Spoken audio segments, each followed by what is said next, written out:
Au sud-ouest de la Haute-Vienne et du Limousin, la châtaigneraie limousine. Emblème de la région, le châtaignier règne sur les forêts. Il grandit dans une terre qui cache des richesses géologiques. Entre l'or et le kaolin, les pierres ont modelé les hommes et les constructions. C'est un formidable patrimoine qu'il faut découvrir et protéger.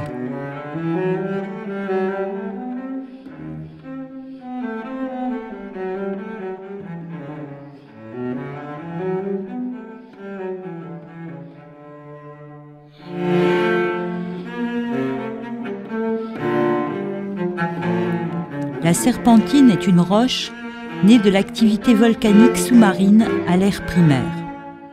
Soulevée et comprimée par le mouvement des plaques terrestres, la serpentine est restée enfouie dans le gneiss. C'est l'érosion qui fait réapparaître par endroits cette roche particulière que l'homme a sculptée, comme la Vierge à l'enfant de la roche l'Abeille. Les landes à serpentine abritent bien d'autres richesses que des reptiles. Îlots de roches basiques au milieu de terres acides, les landes à serpentine de Saint-Laurent, du Cluseau ou de la Porcherie représentent un patrimoine naturel remarquable. Les sols y sont pauvres, les espèces végétales se sont adaptées pour survivre et restent souvent naines. Cette flore précieuse est à découvrir et à protéger, comme toutes les richesses de la châtaigneraie limousine.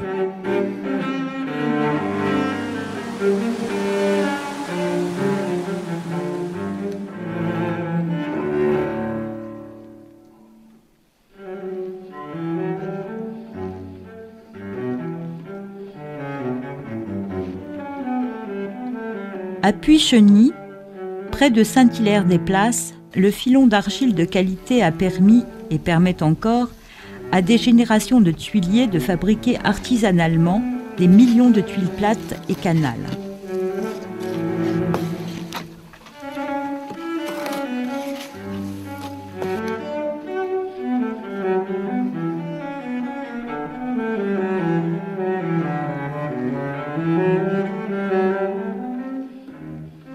L'été tuilier, les hommes devenaient feuillardiers l'hiver, de la Toussaint à Pâques.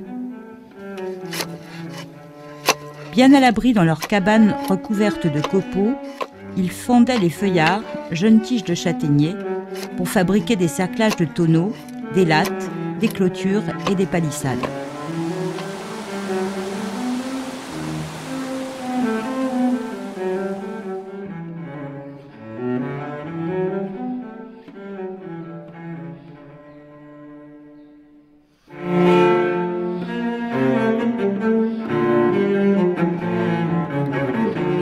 Tombée du ciel. Il y a 214 millions d'années, une énorme météorite d'1,5 km de diamètre et de 6 milliards de tonnes pulvérisait le pays de Rochechouart. Il ne reste rien de la météorite, ni du cratère de 25 km de diamètre, érodé par des centaines de millions d'années et les mouvements de la croûte terrestre.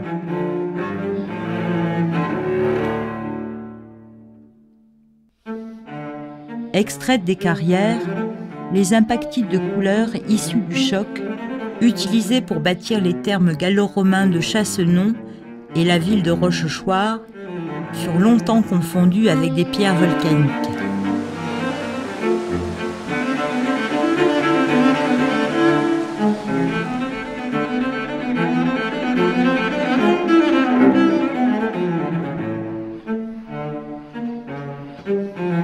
Dans un grandiose espace minéral, les carrières de Pagnac sont situées sur la rive droite de la Vienne, entre Aix et Saint-Junien. À grand renfort de pelleteuses et camions, les hommes exploitent le gneiss, une des richesses géologiques et économiques du territoire.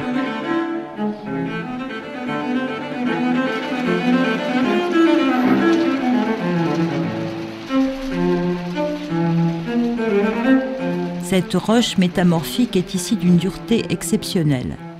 Concassée et broyée, elle est transformée en cailloux, destinée essentiellement au ballast des TGV. 350 millions d'années pour 350 km/h.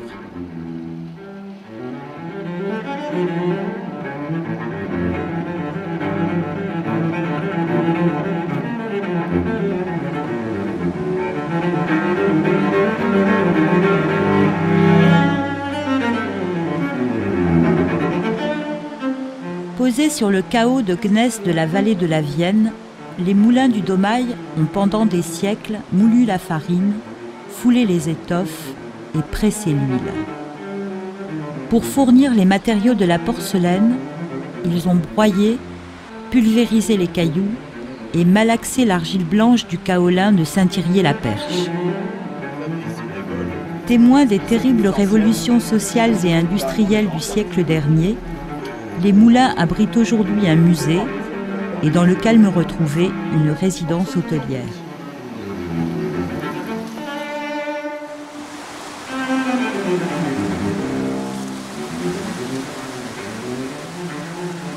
Les filons d'or ne sont plus exploités dans les mines du Limousin. La dernière mine a fermé au Chalard au début du XXIe siècle, faute de rentabilité. Mais le précieux métal court toujours dans les rivières, prêt à se donner à qui veut le chercher. C'est l'orpailleur qui parcourt les cours d'eau pour exercer son art et le faire partager à qui veut apprendre. Imprimant à sa bâtée un incessant mouvement de roulis et de tangage, l'orpailleur élimine petit à petit les impuretés pour arriver à la minuscule paillette ou pourquoi pas à la pépite. Rouges de confusion, de nombreux petits grenats sont aussi tirés du lit de la rivière.